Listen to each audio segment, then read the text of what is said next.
But before we jump into it, I just think context is really important. So I just want to share a little bit why, you might even want to listen to me. Like, who is this kid sitting here, with a sketchy lamp? Like, why would it be important to listen to me? So I want to share with you a little bit of like what I've done to hopefully kind of give you some context of maybe why my information could be valuable. So in the 8 months here, I joined into this life insurance industry. Really didn't know what to do. And I was able to sell over $200,000 of life insurance, of issue paid business over the phone.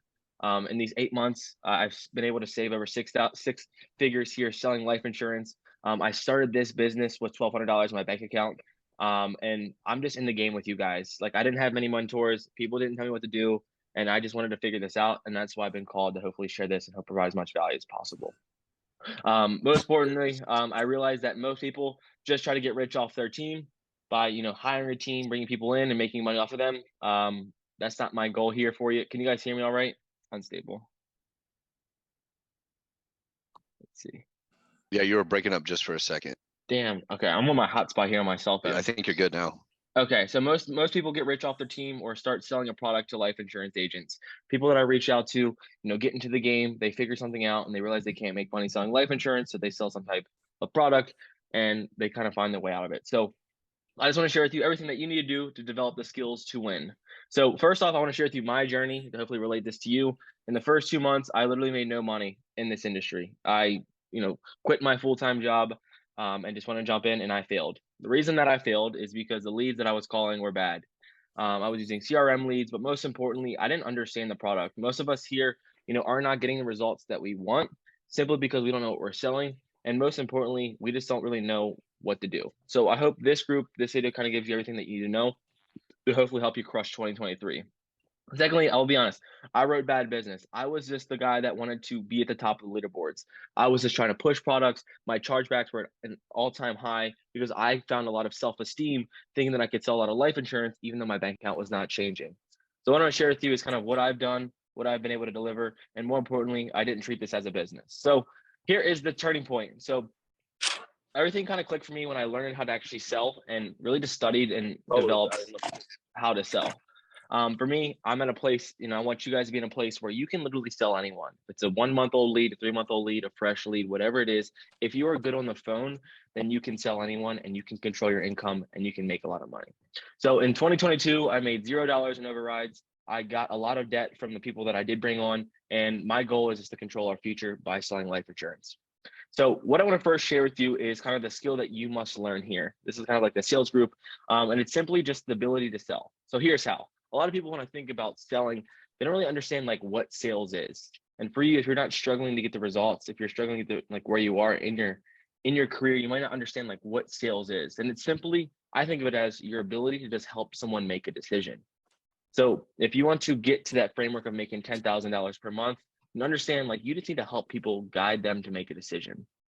What it's not, a lot of people I see selling or not are having trouble selling is they're just basically forcing someone to buy from them. Like we have all our own motivations and we want people to just buy from us because we think that they have to buy from us. So our goal here, I want to give you the framework that you can use on a daily basis that will help you make $330 per day, bare minimum, to help you get to $10,000 per month. Here's the things that I focus on that I think a lot of people should focus on daily. Number one, am I still cutting out? Let's see here. Cutting out a little bit. A little bit. It's kind of choppy. Okay. I'm sorry. I'm trying to like work off my cell phone here, my cell phone hotspot. Let's see. Oh shoot, it's bad right now, Peter. Ah, damn. I figured it's so. Is it still really bad? Kind of like in and out, and then you're good, and then it does it again. Yeah, I figured. Oh, this sucks. Okay, sorry about that. I am at an apartment and I don't have Wi-Fi here, so I'm trying to use my cell phone Wi-Fi. Let's see better here. now. Okay. Sounds better now. Okay, cool. Let's jump into it. So the skills that I focus on that you should focus on here, and one thing that I just want to like hopefully give you guys an action frame is just like every day is what I focus on is just getting 100 no's per day. I think for you to get to where you want to be, and what I focus on is like getting through the BS that a lot of us struggle with. That is getting 100 no's, simply getting hung up on the no answers, the sales objections, the F-offs every day. If you can just focus on Is it bad? Can you guys hear me? Yeah, you're good. You're good Okay, now. cool. So the one thing is like I realize that like a lot of people just aren't making the calls. For me, my income has dropped these past few weeks just because I stopped making the calls. I'm trying to build out a new business here, but all in all, like we control how much money we make, and I realize that some of us are not putting in the effort in, and something that I struggle with as well. And the way that you get to the place where you want to be is by basically sucking at first. So another thing that I focus on here is kind of the daily tracking your results. I think a lot of people don't really understand what's going wrong in their business or in their efforts, which is preventing them to getting to where they want to be. So the moment that I started tracking my results, identifying where your problems are in the game is super important. In 2023, what I focus on and what I would hope that you would focus on to get to where you want to be is getting 5 to 7 presentations per day. Now, it's very important that you understand and track your presentations. For me, this was a huge shift. I was using a lead vendor for a while now, and I had 5, 7, 10 presentations every day. I was crushing it, submitting a lot of business. And then instantly, my presentations went down and my business started to decline. So if you're not tracking your presentations, you're going to be exposed to understanding where are your flaws in the business.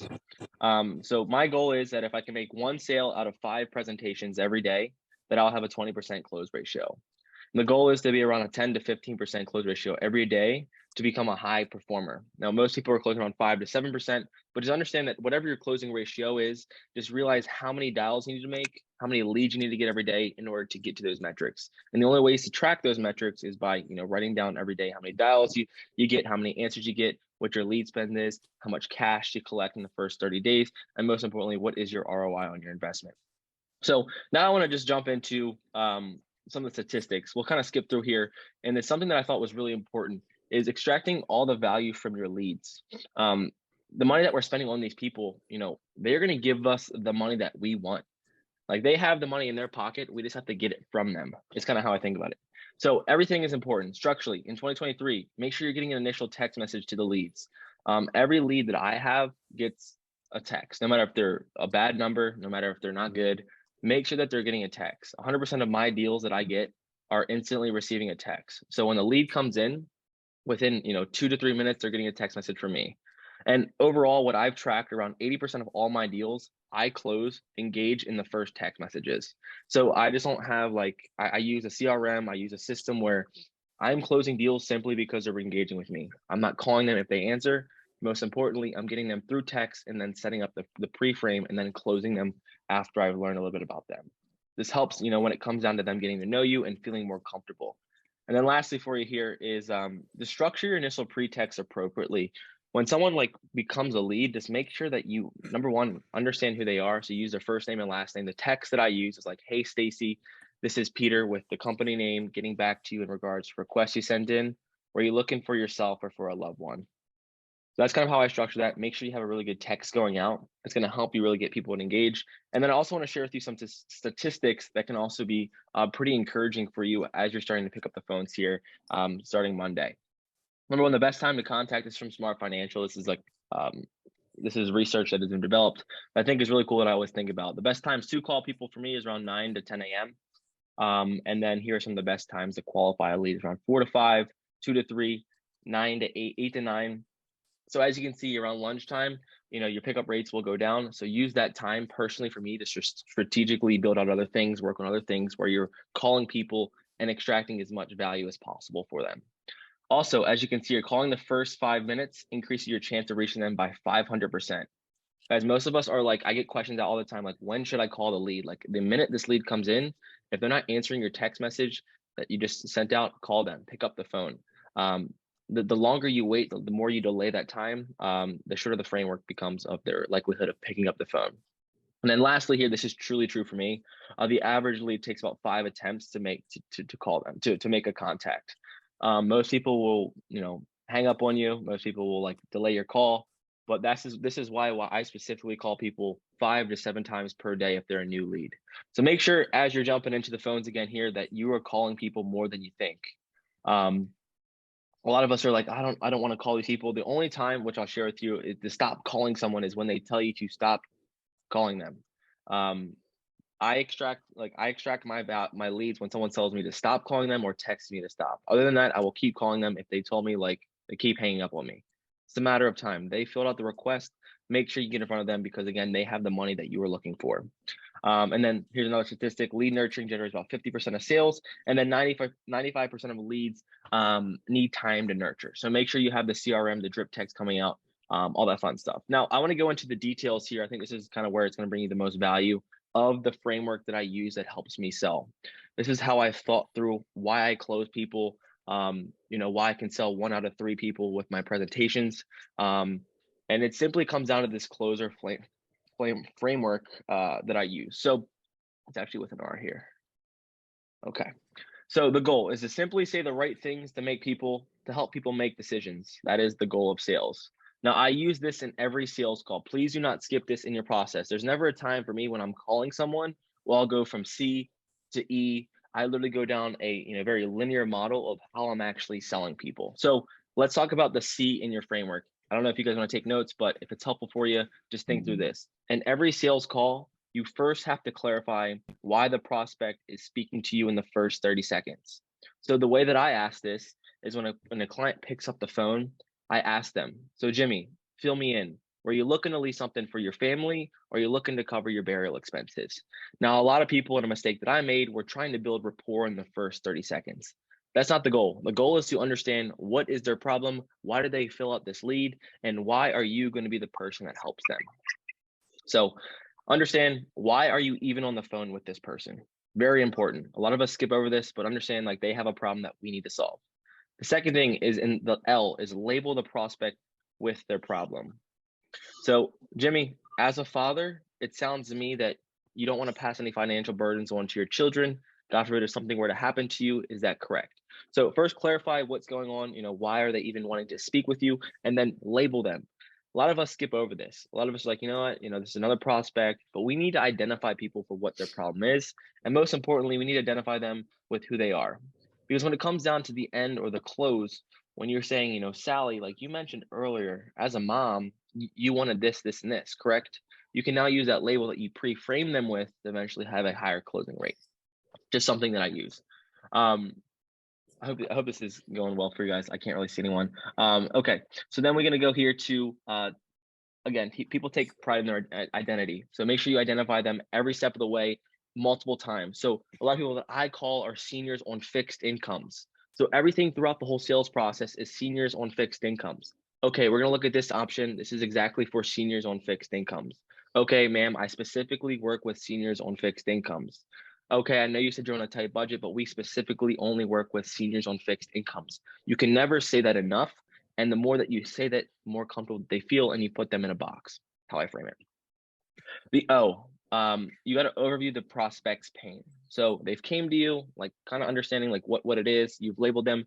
Now you need to understand like what the pain is, or what have they done in the past to try to solve this problem. I've realized that about 50 to 60% of the people that I help were already in the market. They're speaking to someone who hasn't been able to actually solve this problem. And if you can do all the right skills, you can take these people who are looking but have not solved the problem, and you can become the solution and you can make money. So here's a question that I ask in every sales presentation that I don't know if you want to write down, but I use it. It's not in my script, but I always have it. It's simply, okay, Jimmy, so fill me in. Have you been looking around for a while now? Or is it something you just recently started looking around for? So something like that. So you're trying to see like, what has their intentions been prior to speaking with you? What type of pain, are they currently experiencing? But most importantly, fill me in, Jimmy. Like, have you been looking around for a while now, or are you just, just shopping around? A lot of people, like a few deals that I closed this week, and why I want to share this with you is because a lot of people are speaking with other agents. And once you can understand what their real concern is, you can continue through the sales process, addressing that concern to give them the peace of mind, knowing that you're not going to just take them down the same route that everyone else has. For example, Jimmy tells me, I've been speaking to a lot of agents. I spoke at Globe Life, I spoke at Mutual Omaha, but like no one's been able to help me. So you literally ask them, Jimmy, kind of fill me in. Have you like not been able to find something that is comfortable or affordable? What's been the biggest pain point for you? So as you continue to extract this value, you'll now know that this is his real problem. He is in the market for life insurance. If he's a new shopper, then great. fresh eyes, it's really good for you. But if most people are still looking around, but Jimmy is probably looking around, he's getting offers, he's getting quotes all the time, and he's just not made a decision because there's a real problem that is underlying. And the simple problem that he's going to express to you is that I have not found anything that is comfortable and affordable.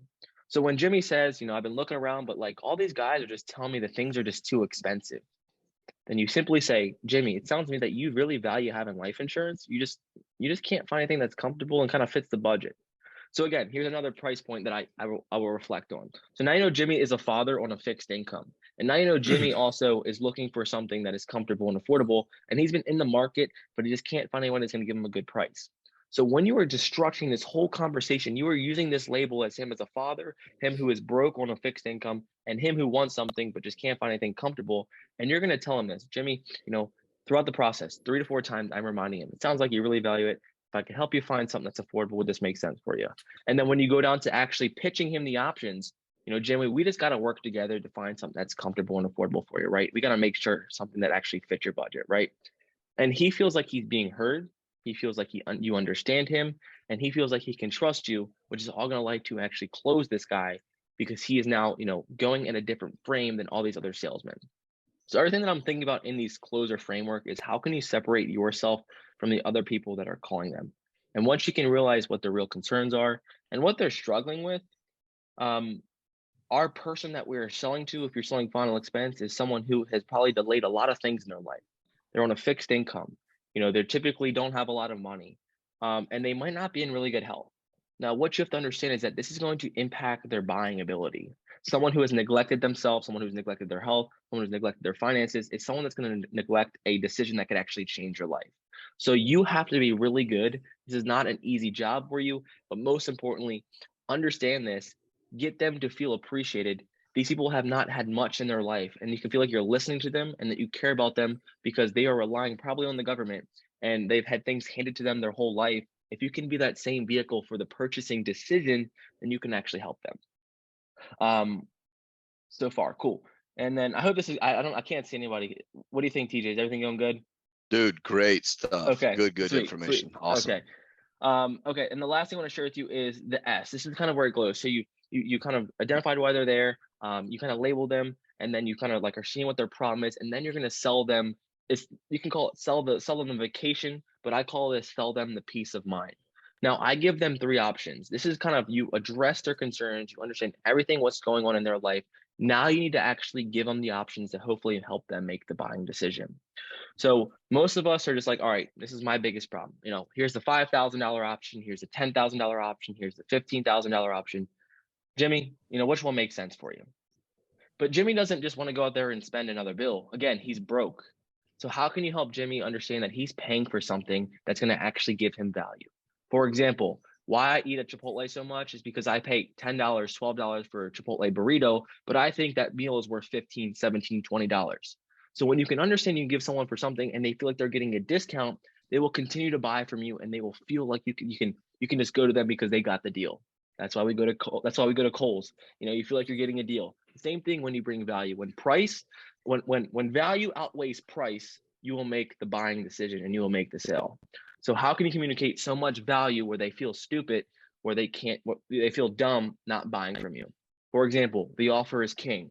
The way that I think about this is, I was driving here to Arizona. There was a sign that said, free 75-ounce steak. Pull in here. I drive past this restaurant. The parking lot is absolute slammed. My dad tells me, 75 ounces, like 3 pounds of meat or something crazy like that. The offer is so good that people feel stupid buying from you. And this is how I think about everything. So when I come into the programs, you need to understand that number one, there's a starter program, there's the most common program, and there is the program where you're going to discourage them. I'll explain here. So number one is the starter program. So number one, Jimmy, this is the program where this is for people who are on fixed incomes. This is for those who are fathers who just want to leave a little something behind. You mentioned earlier to me that you said having a little something is better than nothing, right? Right, Jimmy? Okay, so this is kind of that starter program for those who are on really tight budgets and just want to leave a little something. Now, the value here for you, Jimmy, is that this $5,000, you mentioned earlier, you just want the cremation. Now, good for you. The $5,000 will cover all your cremation costs. This will make sure that your son, Tyler, does not have to wake up in the morning and when that time comes, has to look in his bank account and understand, damn, how am I going to make this? How am I going to give him the father? How am I going to give my father the funeral that he deserves?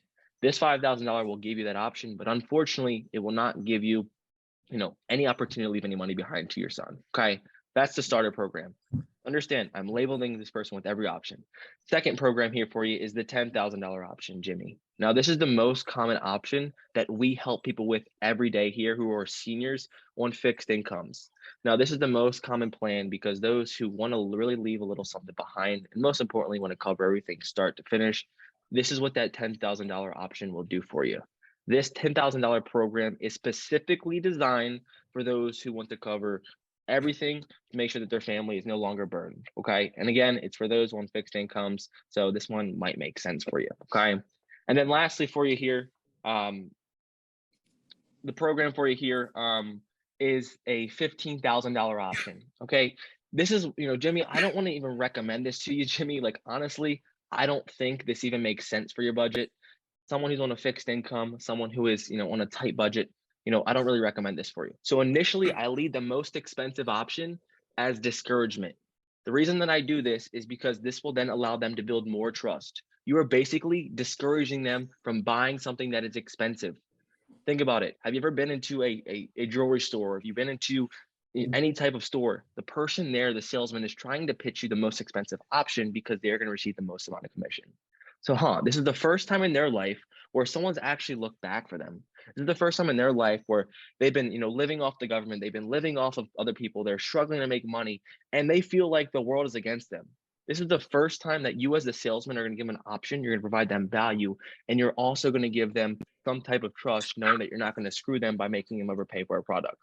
So the third program for you here, Jimmy, again, I don't recommend that you buy this. Like, truthfully, you can always add to it later down the road. I'm going to be here for you for the rest of your life. But most importantly, right now, this $15,000 option, I don't think really fits well for your budget.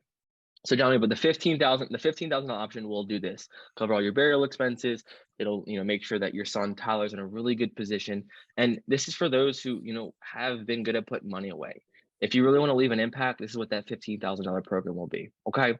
So Jimmy, what I want to share with you is, I'm going to turn it back to you, and you're going to close them.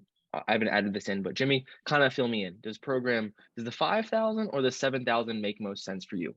I never pitched them the 15,000. I know that I want this guy to buy the $10,000 program. So I'm not going to say, does the 15 or the 10? Because then he's like, you just didn't recommend this. Why are you going to tell me to look? So that's kind of how I do it. So that's kind of how I give those three options along the sales process. I hope that makes sense. If anybody has any quick questions right now about how I pitch those three options, love to hear them. But I know I'm kind of going fast, but just trying to get through this here for you guys. Okay, cool. Explain the value in each option. Now, what I want to share with you is the E. So you're at the CLOSE. Explain the prospect's concerns. This is probably the most important reason why you're not making the sales that you desire. This is the reason why most people are failing selling life insurance, because again, we need to understand what these people are going through, and we need to peel back the onion. Think about this. Every time someone gives you an injection, peel back the onion. It's what I think about in my mind, and contextually allows me to say the right things, understand what their real problems are to actually help you make the sale. Just because you gave them the options doesn't mean they're actually going to buy. Because again, you have to go into the social, you have to go into the banking, and then you have to make sure this client is actually going to fit, is going to be the right is going to be there for you for the rest of your life. So E, explain away the prospect's concerns. This is basically about objection handling. There are three concerns that I want to share with you that's going to happen in every sales process that is super, super important and basically shows up in every sales presentation that I have. Number one, that they're going to blame it on their circumstances. Peter, it's great, but right now I just can't afford it. Money. This by far, I believe, is the hardest objection to overcome. Two things here. Number one, if someone really cannot afford it, please do not push them to sell this product. Would I tell them, hey, if this is not the right time for you and they're really on a tight budget and they can't afford $30, it's probably not the right client for you. Secondly, what I share with them when they say that is I will pre-frame this question, and before I even give them the numbers. If I could help you find something, write this down. This is a pre-close that I use in every sales presentation. If I can help you find something that is comfortable and affordable for you, Tyler or Jimmy, would there be anything holding you back to see if you can get qualified? So when they say no, then you can continue. But if they say, just got to make sure it's comfortable and affordable for you, then price is their biggest objection. So I pre-frame or pre-close them with everything that they do. Secondly, always set up the downsell. Most times people do not want, most of the times people want this, but they just can't afford it.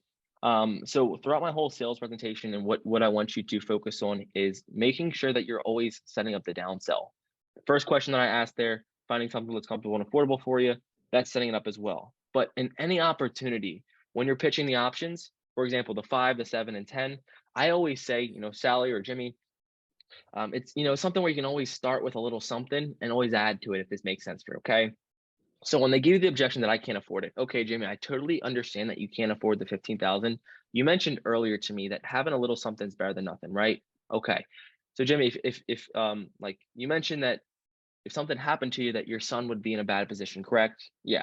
Okay, so how about this? Let's just see if we can get you qualified for something small to hopefully give you the peace of mind. And if you do even get qualified, we can always add to it at a later date. Does that sound fair? That's how I downsell every prospect is just continue to lower the options. I go from 10,000 to 7,000. If they say no to the 7,000, I will downsell them again to the 5,000. And if they say no to the 5,000, I will basically, handle them off. A deal that I closed the other day, I started at the 10, she didn't want it.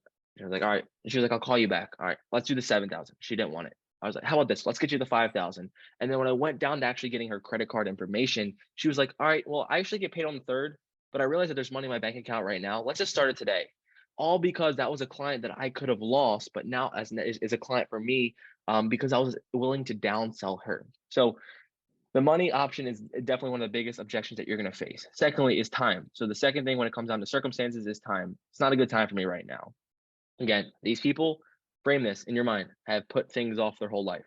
Okay, so here's how I respond. Objection handling. No worries. Let me ask you, Jimmy, if something happened to you today, what does that look like for your son? Like God forbid, if something were to happen to you, Jimmy, I know it doesn't make sense I'll even repeat, I know it doesn't make sense for you here right now, but what does that even look like for your son? So one of the best ways to get through this objection is just using their pain. He's going to admit what it looks like. It's going to put him back in his mind that, hey, okay, my son's not going to be in a good position. Let's go out there and understand maybe I might need this. And as he shares this, as the prospect opens up to you about what it looks like for his son, they're just giving you more juice, more ammo for you to close the sale. Okay. And then lastly, is this if they say time's not the issue, then you can just qualify them. Most of the time they'll go through. No worries. Our job here is not to get you started anything today. Let's see if you can even get qualified, and then you can kind of set up for a date that would even make sense for you. Does that sound fair? The reason I say that is it removes sales pressure. When it comes down to timing, people are typically discouraged. They think that you have to buy the product today. And anytime a prospect is kind of feeling like, I don't know, let me think about it. Well, I'll just ask them, Jimmy, let me ask you, do you think you need this? Are you just concerned that you have to pay for it today? Or are you just not sure if you need it? What's your concern? Again, peeling back the onion. He's like, oh, I don't want to pay for it today. So you could have lost this guy in a sale because he thought he has to make the transaction today, but he only gets paid on the 1st or the 3rd. Then you understand that, you remove the sales pressure, and then you continue through the application. Secondly, concern number 2 is others. You're going to get this in every presentation. Most of the time is someone other in their life, has some type of say over their finances, or they want to speak to someone, their children, their spouse, parents, they want to talk it through. Okay, perfect. I need to talk to my daughter. Now, when someone says this for you, then they're just simply, I believe, afraid to make a decision. They need validation from someone else, but most importantly, their daughter's not going to help pay for it, and their daughter's only going to get benefited from this product. If you can understand this, okay, so, you need to talk to your daughter? Okay, so let me ask you, Jimmy, I use a theoretical. So use this down. Jimmy, ask you, if your daughter was here right now with you today, do you think she would be upset that you would be trying to make sure she's in a good position? Again, think that to yourself. You want this guy to feel stupid for wanting to talk to his daughter. So Jimmy, theoretically, if your daughter was sitting with us here today, would she be mad at you or upset that you're just trying to make sure she's in a good position? And obviously, as a father who you've labeled, who's understood his pain, he's going to say no. So Jimmy, what we're going to do is going to make sure that what we're going to do for you is to make sure that what we're going to do for it. Sorry, I'm distracted here. Sorry. What we're going to do for you here, Jimmy, is I know you don't know if this, makes sense for you, but you know that this is going to, help benefit your daughter. Let's just even see if you can get it. And then if you get qualified, you can then go to your daughter. If your daughter thinks it's dumb for you to get life insurance, make sure she's in a good position.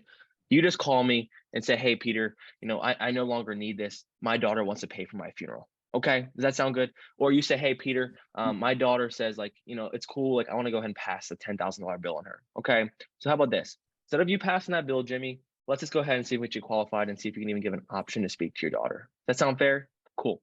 So that's the concern there. You literally make them feel dumb. Okay, unstable internet. Make sure here.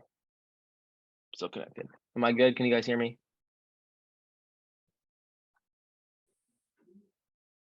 Can you guys hear me all right? We're losing you again. Okay. You're cutting it out again, buddy. Okay, let's see. How about now? Any luck? Still a tad bit choppy. Okay, let's pause here. Let's pray to the Wi-Fi gods. Okay, I think we're good. Okay, cool. Thank you, Verizon. Okay, sweet. And then the last concern here is blaming self, need to shop, unable to make a decision. So when someone gives you the concern, again, this is the portion where you're going to be explaining away every concern. They're going to be blaming someone else. They need to shop around. They're unable to make a decision. I want you to understand this. I will look someone in the eye virtually and ask them, do you not trust me? So when it comes down to the last decision is they're going to say, am I good here? Trust. They're having an issue trusting you. So Jimmy, let me ask you here. You mentioned how important this is for you. Are you just not sure if you need it, or are you just not sure if you trust me? So this developing trust, how you can kind of eliminate this is just pre-framing it throughout the whole call.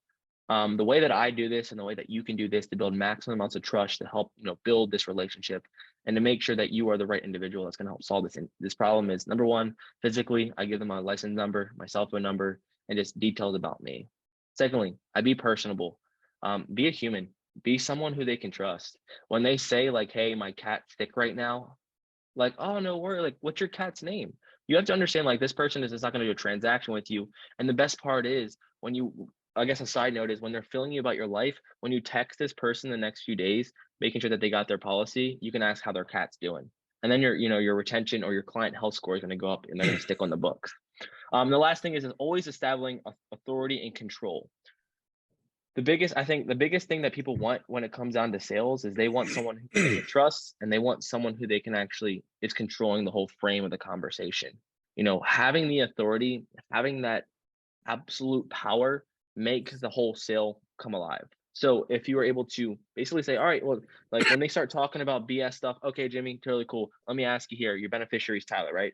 You just get them back on track and straight line. So that's kind of that there with the trust and the lack of belief. So they don't trust you and they don't know if this problem is if you're going to actually solve their problem. But the way that I frame it is you're not solving the problem the way that they want. Again, you are not solving the problem that they want. Now, we want to make the sale, but we've identified what their problem is, but are they getting the result based off how they want to get there? Again, and the way that we do that is why we ask them the right questions on what they're actually going through. But most importantly, we got to understand what are their real concerns and, what are you looking to get out of this product? I just want to make sure that my daughter's in a good position. I want to make sure my daughter's taken care of. I want to make sure that when that time comes that the cremation is paid for. And most people can go two ways. They can go down to the funeral home and pay for this themselves, or they can use a life insurance product as the vehicle to give them the peace of mind. Now, are you going to be that problem? You're going to be able to solve that problem with your ability to communicate, or are you going to go out there and let them do what they want?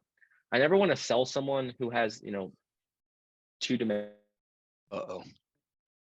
Can you hear me, guys? Yep. Now Sorry. we can. Am I long-winded or everything going all right? I'm just trying to keep it straight lined. It's going good. Okay, cool. That's great. Good information. Okay. Okay, let me just go back here. Okay. So that's my sales process here. And then last thing, what I want to share with you is a summary when the sale is made. Trust is important. You all know you got to trust them. You got to make sure they believe in you, things of that nature. The last thing I think is important is when the person trusts you, when the person believes that you are solving the problem the right way and their way, and they have the money, you will make the sale. So make sure you have those three pieces that should look out in every sales process. And once that's done, cha-ching, that's when the win is occurring. The last thing is the R for the closer framework. Now, I don't think this is really talked about when it comes down to the sale, but again, it helps with retention, is basically reinforcing after this person has made the sale. So make sure when you close someone that you have some type of script where you let them know that, they can call you, they can text you, they can FaceTime you, that you're going to be their agent for life. Most importantly, that you're giving them peace of mind. And the way that I ask this is that someone can be like, I've signed someone up and then I've asked them this question and they're like, no, this is not help. I'm like, okay, cool, I'm going to cancel your policy. I'll ask them, how does this make you feel, Sally, knowing that, you got everything taken care of? And when she gives you the validation, you realize that you've done a good job. And then lastly is your availability, that you're always there for them for the rest of the time. I'm going to be here making sure that anytime you need me, you can even call me on a Sunday. I'm going to take care of you. And then lastly, I think follow-up is really important. This is when, when their policy starts, that you reach out to them. This is when you monthly check up on them every 3 to 6 months. This is when you send them text messages. I've had like 15 clients of mine that reached out to me yesterday wishing me happy New Year's, just because I've been able to use the closer framework. I've been able to build the relationships. I've been able to build the trust. I've been able to check on them monthly. They're getting the messages, and I've been able to sell a lot of people using this framework. So I hope this was super helpful for you guys. Put a lot of time thinking about like what I've used, and my goal is to help you guys can think about if you are failing, if you are struggling, if you're not making the sale, think about what portion of the closer framework did you not implement and what did not allow you to cross that bridge to help close that person. Because if they don't close you, TJ's going to come over there and close them,